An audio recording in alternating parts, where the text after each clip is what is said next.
Where is InsurTech headed next? This is where indie agents own the answer. Welcome to the Vertafore Insurance Podcast. Let's go. Welcome to the Vertafore Podcast. I'm the Mayor Heath Sharon and the host of today's podcast, and I'm super pumped you're hanging out with us today because I've got my main man, Casey Nelson of Stakwise, hanging out. What's going on, Casey? How are you today? Man, if I was any better, I'd be you. Things are good down here in Texas. We're under 100 degrees. We've been under 100 degrees. Business is good. Conference season is upon us, man. I'm just living the dream. Man, that's awesome. Anytime you can get under 100 in Arkansas and Texas, then you're doing good, man. I came out here to Colorado, and it feels great out here. Oh, that's where you're at right now? That's probably a beautiful place this time of year, right? You got the mountains, you got the air, you got all the fun stuff to do outside. It's probably awesome. It's fantastic. So let's let the audience know a little bit. Talk to me a little about who Casey Nelson is, what Stakwise is, how you came to where you are now. Let's give a little bit of that origin story. Yeah, absolutely. So my origin story starts back in Kalamazoo, Michigan, where I went to college, got a teaching degree from Western Michigan University, moved to Texas to get a teaching job because there were no jobs in Michigan, and did that for a long time, coached ball, did all this stuff. And then through life as it is, I got another teaching job when we moved to Michigan, and the pay was not what I was hoping for, and got into insurance. And then ran an insurance agency in McKinney for 6 years in Texas. And so that's where kind of like I can stop going like, really broad. But in that agency, my job was to grow the revenue, was to grow the team. And the team would then come to me and say, hey, this particular thing, I hate doing it and I don't want to do it anymore. Or can this thing be better? And I got to just embrace my inner nerd and my teacher skills, and I got to just dive into learn how to make programs work together and automate the things that my team says. I don't know if we can swear or anything on this podcast. I probably shouldn't, but they had. Oh, I can go for it. Go for it. Okay. Well, they were just like, man, this thing sucks. Like this particular, that wasn't really a curse word, but maybe it'll get more exciting later. But like we had like the one situation like I really remember that led to Stakwise is we would have a lead source that was sending in opportunities, and we had these two producers who every time a new lead came in, they would be like, is it mine or is it yours? Is it mine or is it yours? And then 10 minutes later, when they called that person, they're gone. Like it's over with. That opportunity's out the door. So we built a round robin workflow that assigned the leads automatically the instant they hit our inbox, that started communicating and sent a ringless voicemail and a text and an email, and texted my producer on their cell phone that they got a new lead and they needed to call them ASAP. So that workflow now takes me 15 minutes to build. And back then it probably took me 5 days. Yeah. Because it's crazy, right? Yeah. So fast forward a little bit. Through some networks, people started asking me if I would jump on a Zoom call. Hey, can you show me how to do this? Can you show me how to do that? And somebody just said, and here's where I'll swear, they said, I wish I could just pay somebody to do this shit for me. And that was my light bulb moment. So that was where Stakwise came from, was the idea that agency owners have all these pieces of tech, and a lot of them get shiny object syndrome, and they buy them and they set up like 10, 20% of what that program can do. And then it's helping, but it might not be really helping. And so it ends up becoming just something they can't manage, and it makes their team inefficient and doesn't really get their team to trust technology. So Stakwise, we come in, we set up everything that they're already using to the fullest extent that we can. We automate processes to eliminate duplicate entry. We want to try to find errors in their processes and try to fix them through automation. And really that's my origin story. It's not as exciting as I want to make it sound, but it has been pretty cool because I got to marry my teaching career, and I got to marry my technology love and my insurance love all together in one. And it's been super cool, man. I love helping people out. Oh, dude, that is awesome. I love to hear your story. And it is exciting. And it's cool because, you come from that insurance background. And so you've been in their seats. You've ran an agency, so you know the day-to-day challenges that producers go through, account managers go through, that agency owners go through. And like you said, you're able to take your nerdiness and your teaching and put that together. And the other thing you brought up I thought was interesting was, and something I preach about too, is the shiny object syndrome is real.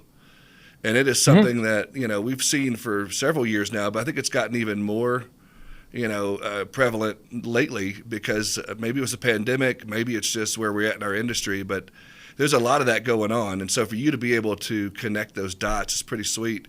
But I think one of the things that you and I have talked about in the past, but I think as we talk about tech stack and helping, connect the dots there, I think your tech stack, you could talk about CRM, you could talk about AMS, you could talk about, all those things. But I think it also has to do with your simple, like your Outlook, your email, your website, things of that nature, right?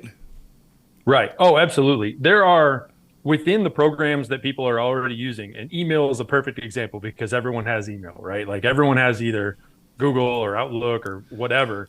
But we set it up and we know that it's working. And then we're like, okay, cool. This is a thing that helps me receive information and send information. And it does. However, we all the time know, and a lot of us, at least half of us on this call, maybe both of us on this call, I get inundated with emails all the time. And then it becomes this insurmountable number of things I have to get through. And so we can use email rules that are already in your email provider to move those messages where they need to go quickly. So if you know that there are certain messages that you get from a carrier that need to go to somebody else on your team, why are you actually forwarding that email and typing in so-and-so's email address versus, okay, let's set up a rule. So anytime an email from that carrier comes in with this subject line, your email sends it to who it needs to go to, and you don't have to touch it. It feels really simple to me, and being in the weeds every day, like I think sometimes I lose touch of that too. And I think agency owners do as well, is that, whether it's email rules, whether it's a way message, this is something we've tried to encourage a lot of our clients to do lately is I think every agency should set an away message, automatic reply every time they're closed, not just when you're closed for like Labor Day or Christmas or whatever. When your office is closed at 4:30 or 5 or whatever time you close, everybody should have an automatic reply. And that automatic reply should say something to the effect of, if you're a current customer and you need help or you need to request service, please click here. If you are looking for an insurance quote, please click here and we'll get in touch with you tomorrow when we open. And doing that also can alleviate a lot of back and forth service requests where you're playing phone tag or email tag indefinitely to get like a VIN or something. And then also it can incentivize people to actually go to your website and use that to accept leads versus email. Because if you if you push leads to your website, then instead of so-and-so opening an email and having to add that client or that lead manually to a program, it's just going to happen automatically because it went through your website. So I think that there's a lot that can be leveraged from current technology that agencies are using without necessarily even an integration tool.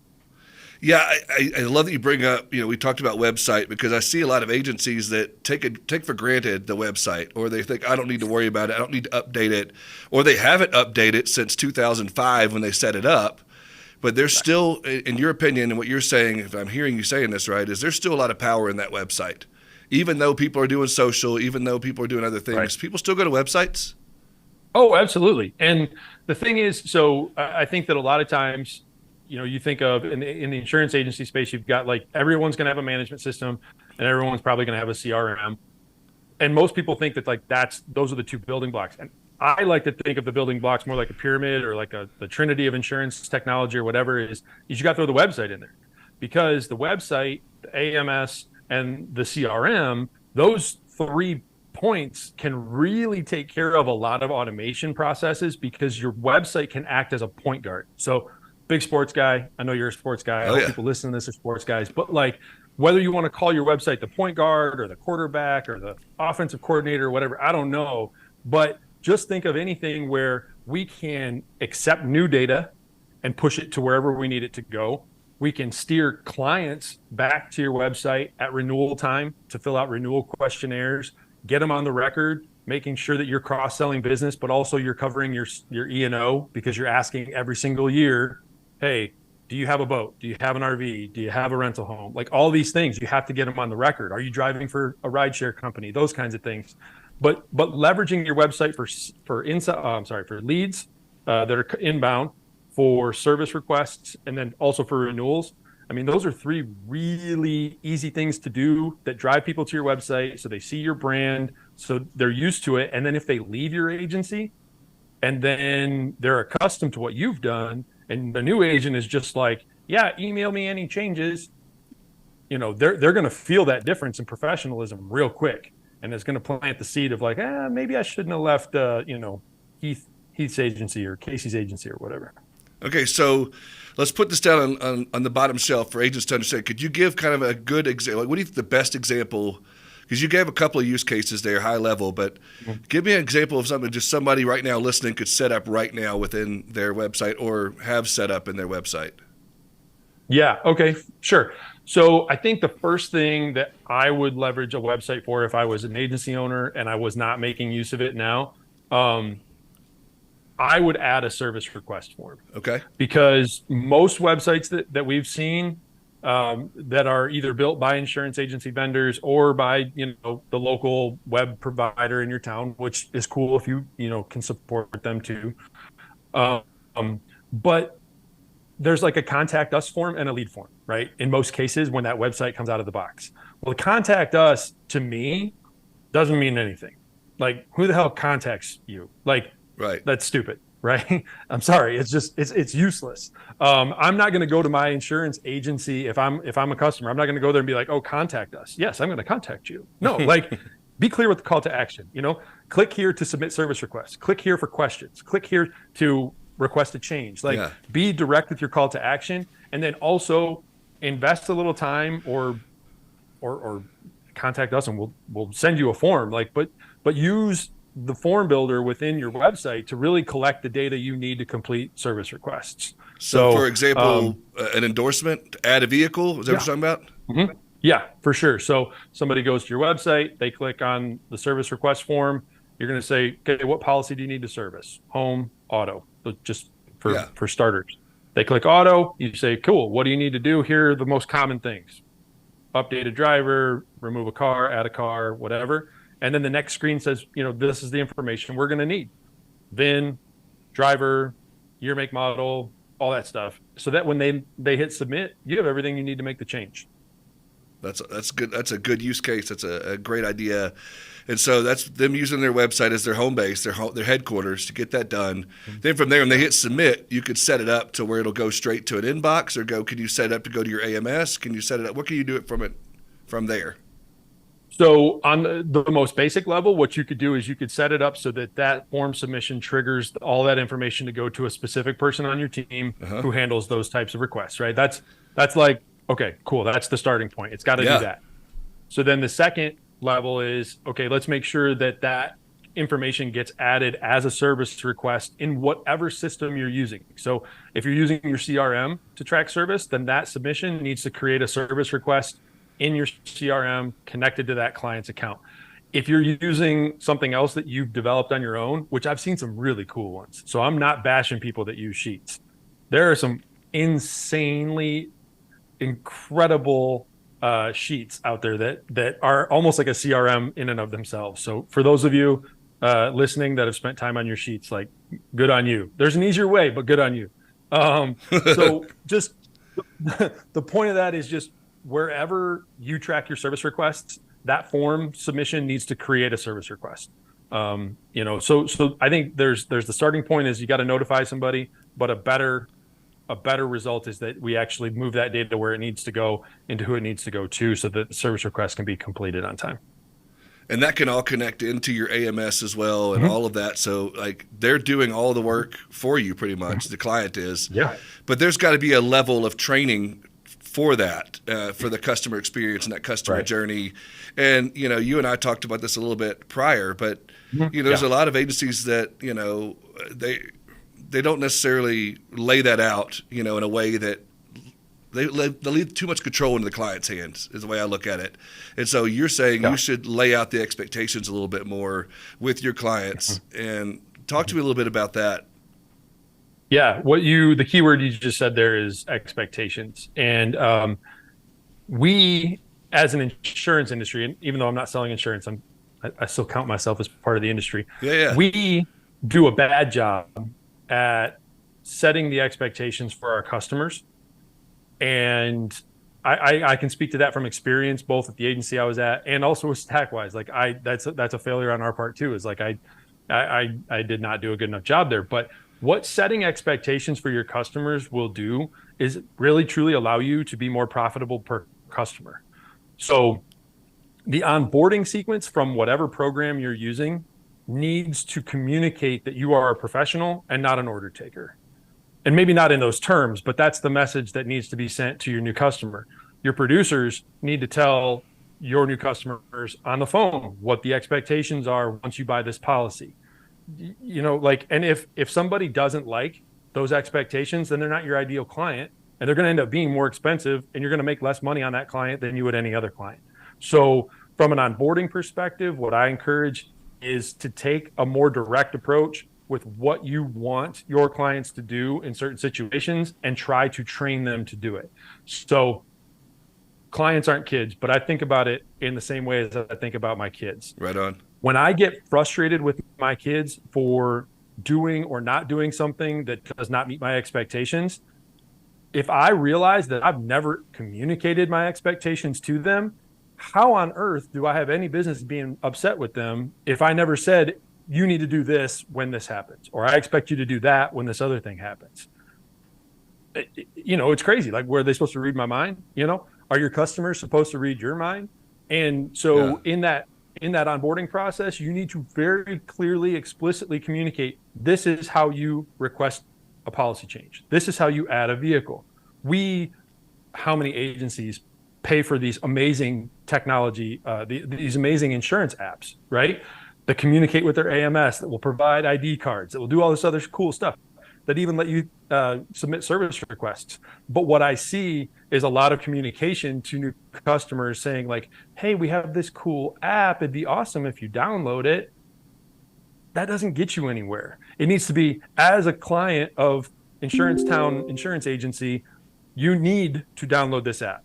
This app is how you communicate with us. This app is how you pay your bill. This app is how you get ID cards. This app is how you, lay it out for them very clearly that the expectation is that you will do this. And if they're not, then they're not your ideal client. They're going to end up costing you more money down the road. So really ramping up your onboarding campaign to set expectations for your clients, I think sets you up to be more profitable down the road. And that's another thing that goes in with everything that we've been doing for our customers. Yeah, I think it starts with the sales process. So you brought that up earlier. If you could lay that out as part of the sales process, when you bring on a new client, you train your producers or your account managers to say, okay, here's what's next. People like to know what's coming next, to be able to say, okay, once we bind this, you're going to get a call from Sally, my account manager, and she's going to do this.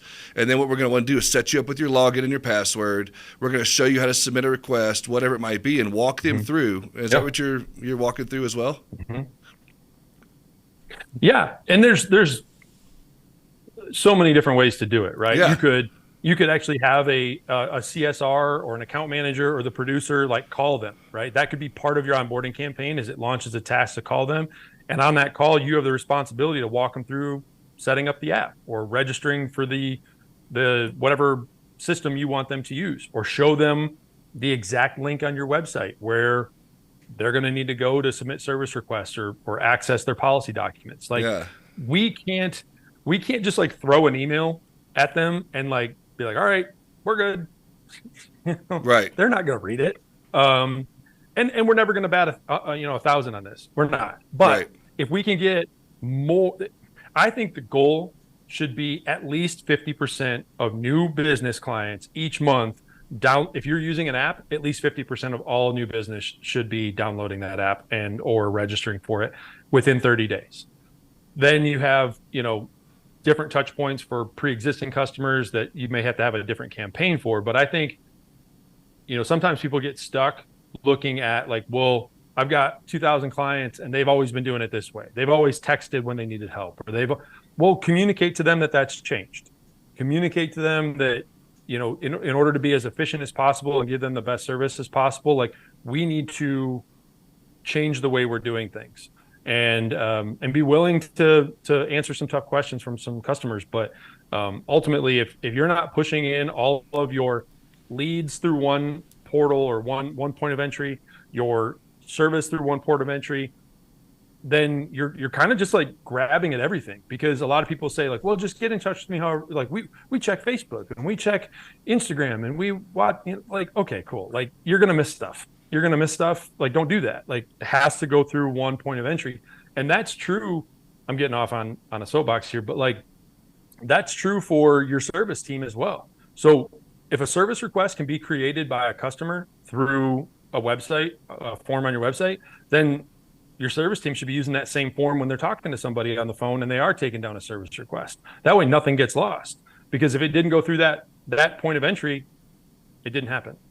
Yeah, and I love the soapbox you're on right now. I think it's great, and I think you're on a good place here, talking about, like you said, one leg of the stool, talking about the website, talking about service, and talking about some of those things, the quarterback, the headquarters, the point guard, whatever you want to talk about. Because I think, there's not enough agencies doing that. And I think talking about that's going to really spark some interest here, people talking about that.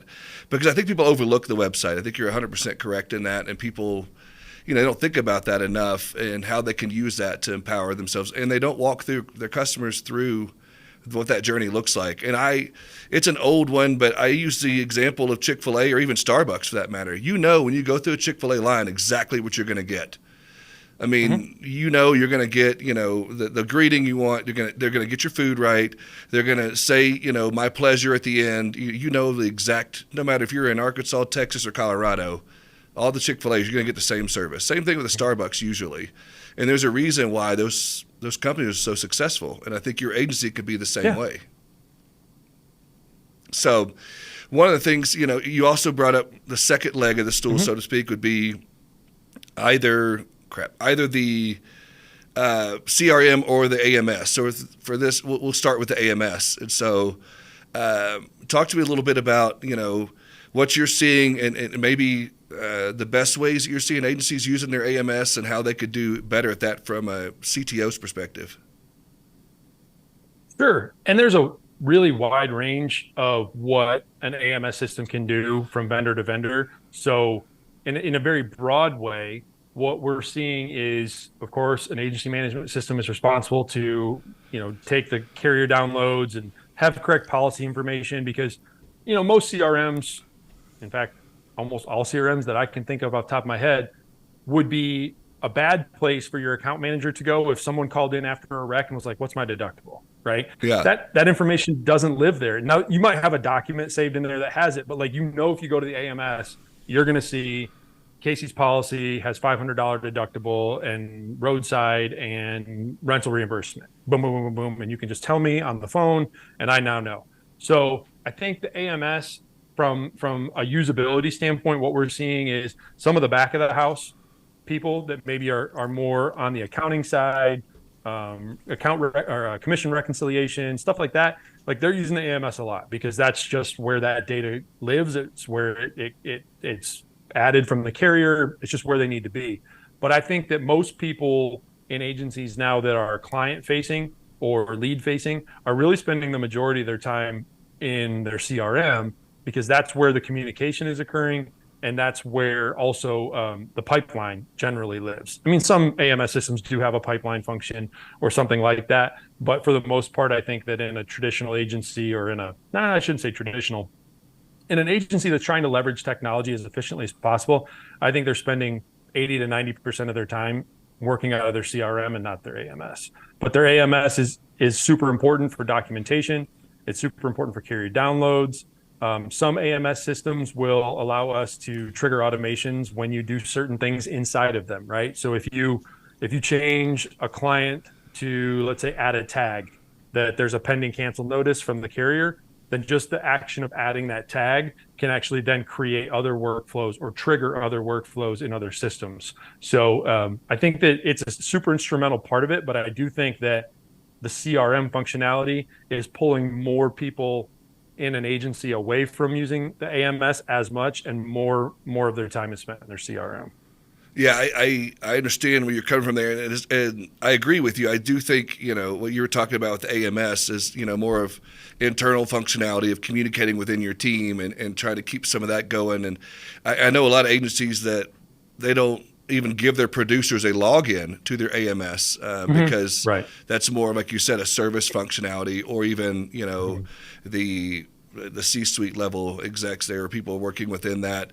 And I've recently been working on a project, within the agency management systems within Vertafore, and trying to figure out where agencies most use their AMS. And there's so many different answers I've gotten out of that, from accounting to some of the service stuff you've talked about, to, documentation, to all kinds of different things. And so I think there's so many different functionalities within the AMS that even agencies now still don't use to the best capability. Going back to what you'd mentioned in your intro about people that complain about this AMS sucks, or this product sucks, or that sucks, but they're not using it to the 100% capabilities. And I'm sure that that's a lot of the calls that you get when they say such and such agency management system sucks. And you're like, wait a minute, are you using it to its fullest capacity?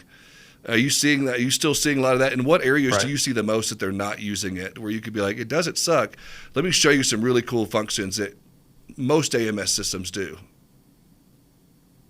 Yeah, that's a great question. So with the AMS side of things, we don't see so much of the situation where somebody is frustrated with their AMS, and then we realize, oh, well, you never set up this feature or this system or whatever. We do see it sometimes, but we don't see it that often, because the AMS is really, I don't want to say it's like ready out of the box. That's not true, but it's it does what it's supposed to do really well without a lot of human involvement. But what we have seen cause problems for people is when they don't use a management system the way it was intended to be used, and then that creates huge problems. Yeah. Oh my gosh. And I'm not trying to throw anybody under the bus. I'm not mentioning names. And these are all people I care about. But like when you have an agency structure such that every policy owner is the agency owner, and then you make the producer like the CSR, that happens a lot. And then when you want to connect your AMS to another platform or tool, it's like a huge cluster mess. Like, it's really hard to get out of that. So what I would encourage people to do is, like, if you're changing AMS systems for whatever reason, or you're starting an agency, like, please use it as intended. I promise that if somebody else's name is the assigned agent to a policy, like, it will be okay if it's not yours. Like, they're not going to steal the business. Like, I don't know why people do it if they think it makes it easier, but it's going to create problems down the road for sure. Yeah. And I also think another thing that I see a lot of in agencies I've stepped in, and even going back to my agency owner days, is getting everyone to use it the same way.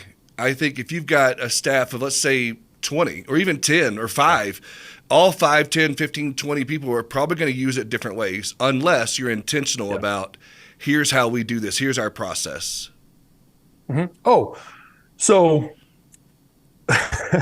I think there's a ton of insurance agencies out there that were started by 1 or 2 people, and they were just like, I got to sell, I got to get revenue in the door, like, let's go. Bingo. And then they grind and they grind, and they find a producer, and they grind and they grind, and they find an account manager, and they grind and they grind, and they look back 5 years later, and holy shit, I got $4 million book of business, and it's held together by like duct tape and prayers. And right. Yeah. And it's like, it could come down at any moment, because they never invested the time in training and developing processes. It was always just like, how can I sell this as fast as possible? How can I get this done as fast as possible? So I think that whole anecdote was just to say that, like, yes, like, we have to do better at training our staff. again, expectation should be like the key word of this episode, maybe, because expectations of your staff are critical, and people sometimes get afraid. They are afraid of their staff sometimes. Like, I have a key staff member who they do it this way, but I need them to do it that way. But if I piss them off, they might leave, and then what am I going to do? And it's like, well, I understand that hesitation, but the compounding of the problem from years and years of doing it in two different ways, or one way wrong and one way right, is going to create massive problems. So, like, there are training tools out there that are free that I would really recommend people use. Like, Tango is an awesome one. Tango is free. I'm not getting anything for saying that. I hope that doesn't step on anybody's toes at Vertafore, but like, Tango is awesome. And you can create automatic screenshot workflows to give to your team. Hey, when this happens, this is the process. And if you have any questions, look it up. Awesome. There's, I mean, a lot of people use Loom or Zoom or whatever too, and those are great. But and while I'm on the soapbox, one of the other issues with having everybody in your agency do things the same way can be the objections and the resistance of the team, because that's not the way we've always done it. This is harder. I don't like it. This doesn't feel right. 100%. So, not to like try to act like a Jedi master or anything, but like, you've got to invest time in making them think it's their idea. Hey, like, sit down with them in a room and say, I need you guys to come up with a list of 3 things that suck, that you just hate doing. Okay. They're going to come up with 9 things, some of them, or whatever, and then you can say, okay, cool. Like, how would this particular process be better? Like, what could we do to improve it? And now it's become their idea. And now their buy-in and their adoption is going to be significantly higher, because you're taking their idea and trying to make it a reality versus you coming up with a solution and pushing it on them. Because people are all about automation that happens for them. They're not about automation that happens to them. Yeah, no, you're 100% correct. So getting their buy-in on the front end by help, and also truthfully, like, you should, in my opinion, get their input, because unless you're doing the same thing they're doing day to day, like, let's hear from the people that are actually doing it to decide what the process could be or how it could be better. And I think once they have that buy-in, it's there. Yeah, I think that ownership is a big part of it. I think you're right, going back to what you'd said earlier about those agencies that were set up by the owner that just felt like they had to hunt and sell every day. They've lost touch with, and they just done it the way it's always been done because they don't know any other way. So if you can get that buy-in from Sally CSR, from account manager Amy, or whoever it might be, producer Paul, to bring them into it too. You never know until you ask them and get them involved. And once they get into it, and I say the same thing with other technology outside of the 3-legged stool or the Trinity you talked about. If you bring on, say, Canopy Connect, or you bring on some other, I don't know, Lost Roads Pro, I don't know, whatever it may be, something else, and you have one of the staff members to learn that and train the rest of the team, I think getting the buy-in from that is going to be huge as well. Or if you bring on Agency Zoom as your CRM, or you bring on anything like that, if you get the buy-in from staff and have them do the training and have them be the point person, I think that's going to be a huge, crucial part of the agency and the growth in that too. So I love that idea, and I'm so glad you said it, even though we didn't talk about it. Like, I shot you that mental note. Oh, yeah, I was with you. ESP there. Yeah, I shot it straight to you. I love that model. I love that model of how you say, like, okay, we're gonna buy this new program that's gonna solve this particular problem that we know our staff is having, whether it's Canopy, Lost Run Pro, Adapt API, like whatever. Yeah. Right? And so you sit down with somebody who's been working their ass off, who's hitting their numbers, and they're a leader on your team, and you're like, listen, I see you. I see what you're doing. I see that people respond to you, and I appreciate what you're doing. I'm going to ask you to take on this small extra responsibility. I want you to be the go-to person anytime anybody has a question about program ABC. But you got to give them something. You got to give them $500. You got to give them something. Yeah. Because I've seen this happen before, and I've witnessed it happen before, where someone, instead of being complimented with their work and asked if they'll take on an extra responsibility, they're not given anything extra for that responsibility. And it ends up completely backfiring. And I don't know why.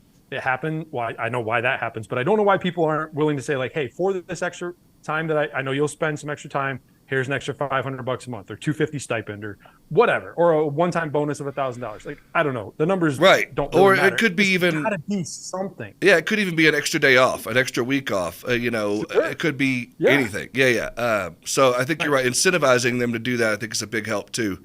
I love that you bring that up too, and that we're on the same page there with that, because I do think that's going to help you and your agency to adopt and to get that adoption from, or change management even, and that could be a whole other thing. But the other thing I wanted to bring up, and I want to hear your thoughts on it, because you brought up the CRM and the AMS and the website. One of the biggest challenges that I hear since I've been here at Vertafore is people think that the AMS and the CRM are one and the same. Or they'll say, oh, I've got a CRM, I don't need an AMS, or I've got an AMS, I don't need a CRM.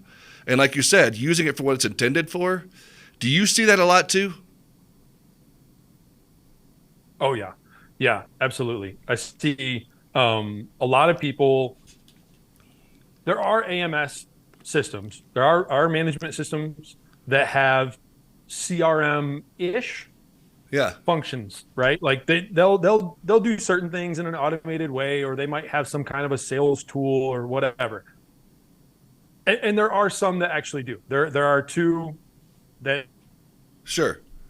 have, I think, crossed that bridge to where they have a management system and a CRM, or a management system with actual CRM functionality. But there's only two that I know of, and the rest of them, I think, are siloed in their lanes, which I don't think that's a bad thing. I know staying in your lane can sometimes be like a negative phrase, but like, but I hear you. You know your lane, and you're great at what you do in your lane.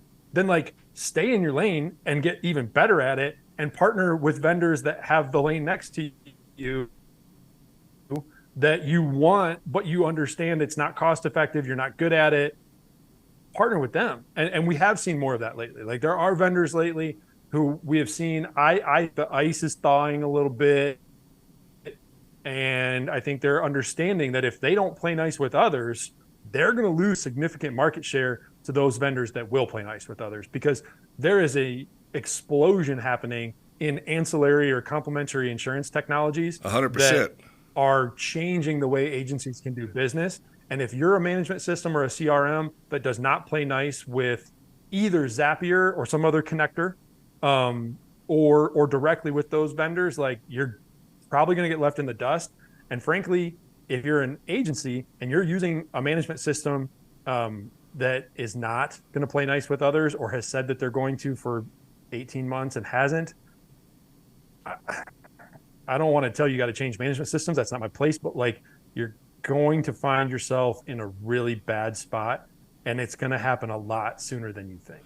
Yeah, and so going back to some of the things we've talked about throughout this podcast, some of the things you brought up, one of the things I was shocked about, even whether I'm speaking at an event or here at Vertafore, is there's a lot more agencies that you and I don't think about that don't have a CRM.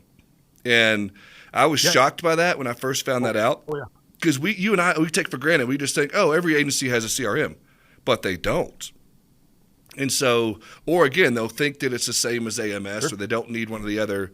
So talk to me about, like, for those that are listening that are on the fence about should I get a CRM or not, maybe talk about what you think the best, no matter what the CRM is, just the idea of a CRM, let's talk about the CRM as a whole, and like maybe sell an agency right now why they should have one. Absolutely.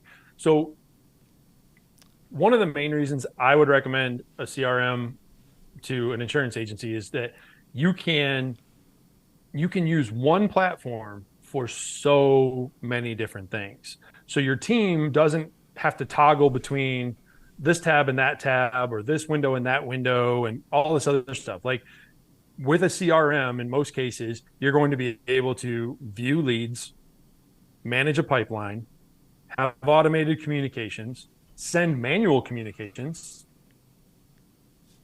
So, like if somebody replies to an automated email, you're already in the CRM. You just send manage service tasks. You can manage documents. You can manage birthdays. You can manage like all of these things all in one platform. So just to eliminate the continual switching between platforms and copying and pasting and all this other stuff, I think that's a huge reason to have a CRM. Also, it means that everybody else on your team can see what's happened with that customer or that lead. And that exists within management systems as well. But I think that it's even more convenient when it's all in that same one platform that you're able to do things with. Secondarily, the second thing that I think is super critical to having a CRM is making sure that you have a CRM that will automatically recycle old leads. And most CRMs will do that, but a lot of agencies don't take the time to make sure that that's set up properly so that it is actually recycling these leads and communicating with them over the 6 to 8 months or whatever it is after they've said thanks but no thanks until their next renewal. And management systems typically aren't going to do that unless you or your producers go in there and manually set a task to get back in touch with this lead in 7 months or whatever. And sometimes that happens. A lot of times it doesn't. And even if it does happen and that task is set, is it being executed in 7 months? Or is it just going to turn into a red number in the top right of your screen? Right. So a CRM takes the forgetting out of insurance sales. I like that. Like if you use it correctly, like you just do what's on your to-do list. Yeah. You communicate with who has responded. You add new leads to the pipeline and you let the CRM do its thing. Your time, or in this case, the producer or even the CSR, if we're talking about the service side of things, the account manager, I would want their time spent generating revenue and creating deeper relationships with my customers, not busy work. I love that you said that. Again, I sent you that. We're on ESP right here. So yeah, we're there. Yeah, the CRM, for those that don't know, what does CRM stand for?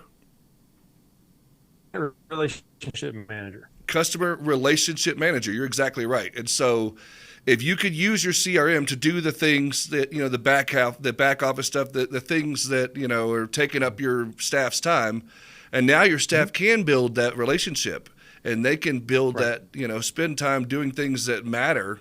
Because I still think one of the things that COVID taught us is we still need relationship. We still need connection. We still need a lot of those things. And, I think there's so much more of that even now.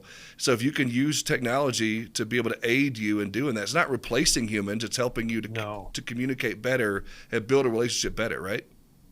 Right, absolutely. And I've heard and been a part of so many discussions where it's like, hey, how much premium should an account manager be able to manage effectively? Or how many sales, how many leads should my producer be able to handle and manage effectively? And whatever that number is, you're going to be able to multiply it if you effectively use a CRM. Yeah. Like if you think an account manager can handle 1 million, you effectively roll out a CRM and some processes to collect service requests, and they should be managing 2 million. And I don't know what the number really should be, but sure. The CRM also gives you the data you need to know if you actually do need to hire or not. Like this is one of my favorite sports things I've been using lately, Heath. So love it. When you and I were kids, okay, so when you and I were kids, who was your baseball team back then? Did you like the Braves? Red Sox. The Red Sox. Okay. Oh, I don't know who the Red Sox manager was when you were a kid. Anyway, so go with Braves then. Red Sox Braves. Pitcher. Okay, Braves. I was going with Bobby Cox.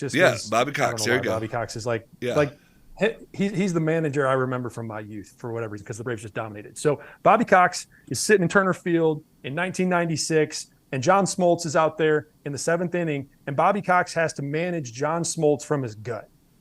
Does he have any juice left? What's he throwing? Are people hitting him? Bobby Cox just had to know, right? He just had to have intuition in his eyes. Now, whoever the heck the Braves manager is, I'm sorry, I should know who that is, but I don't.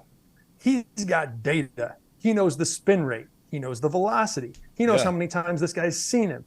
He has all of the information he needs to make the decision whether or not to pull his pitcher. And it's not a guess anymore. I'm using data to make this decision. Insurance agencies are like, I think I need another agency manager or account manager. Okay, cool. Why? Well, I think so-and-so is underwater. You think or you know? What are they spending their time doing? And I'm not accusing this hypothetical account manager of doing anything wrong. I'm just saying they're probably doing their job to the best of their ability, but like, let's give them tools to be more efficient. Let's give them tools to handle more stuff. They don't need to be sending an email to everybody when they complete a the CRM can do that for them. Yeah. Like, hey, I think you're 100% correct. And there used to be that old rule of thumb of one staff per $1 billion in premium or something to that effect. And now it's like they could handle a lot more because of some of the technology aspects and whatnot. And man, I have truly enjoyed it. Here we are looking at, before we wrap up though, I did want to give you some time. Why don't you tell the audience a little bit about Stakwise a little bit, and if they, what you guys do and what it does, and if they want to get in touch with you, anything like that, could you just maybe tell me a little bit about Stakwise? Yeah, absolutely. So Stakwise, we work with independent insurance agencies, and we want to be your partner in making sure that you maximize the use of the current technology that you have, and also act as a consultant to help you add to your stack if there's a place where you feel like you need some help. We have great relationships with a lot of insurance technology companies. We are building new automations and new integrations for some of these companies. We're testing some of their automations and integrations that they're building. They're coming to us and saying like, hey, how would your clients use this? What would you do with it? Give us your feedback, those kinds of things. So we kind of have an inside lane to some of the vendors at this point, which has been really cool and very helpful, because we also want to help the vendors, because we want the vendors that are selling their products to get, clients that are using the most and happy with the software that they're purchasing. That's not really part of the sales pitch, I guess, except to say that we take a very collaborative approach with our customers, where when we develop something for a customer, if it's like their secret sauce, we're not sharing it. Like, I'm not, someone's got to like hypnosis campaign that like gets everybody to buy insurance. Like, we're not sharing that. But if we figure out how to move data in a new way, and it moves the needle for that agency, we're going to push that out to the other agencies that use those. So a perfect example would be the document intake feature within one of the CRMs, right? Most people didn't even know that was there. And we started asking for permission. We got access. We started to realize like, oh my gosh, like we can add a PDF automatically to a lead or a customer. And in some cases, both the CRM and the AMS from any form that's submitted or canopy pull that's completed. Like we surprised ourselves, like, oh my gosh. So then anybody who uses those programs, the next time we're on a call with them, we're like, hey, guess what we figured out how to do? Do you want it? And they're like, yeah, cool, we want it. So as we grow more clients and we provide more back-end service, we're always trying to find new ways to provide value for them as the technology updates, as new programs come into the market. And we want to make sure that we're a good resource for them, because what we found is sometimes like the shiny object syndrome is a big deal. Yeah. Big deal. But what's also a big deal is sometimes insurance agency owners need to communicate with the vendors, and the support team on the vendors are great, but they're not insurance agents. Right. And the insurance agents aren't tech people. And so there's a like a language barrier or like a Sure. disconnect there. And what we can do is we can also be the go-between between those two. Like, I can explain to the vendor why this is important, and I can explain to the insurance agency owner like why what this thing is that they want maybe isn't possible, but this other workaround is. Yeah. So we do consulting calls every other week with all of our customers. We manage all of their insurance technology software. We manage their automated workflows. And then we also do a lot of custom work where, like, if they hire or they fire, all the workflows need to be updated. Website needs to be updated. Blogs need to be updated. Those kinds of things. We want to just be the jack of all trades for them. That's awesome. Man, I appreciate you hanging out with me today, hanging out with the Vertafore Insurance Podcast listeners, and just being here with us, man. We'll catch up soon, but man, I appreciate everything, man. Hey, Heath, you're the best. I appreciate the opportunity. I'm looking forward to seeing you soon, and wish you all the best, dude. This is great. Yeah, dude. Have a good one. Well, that was a great episode. Amazing.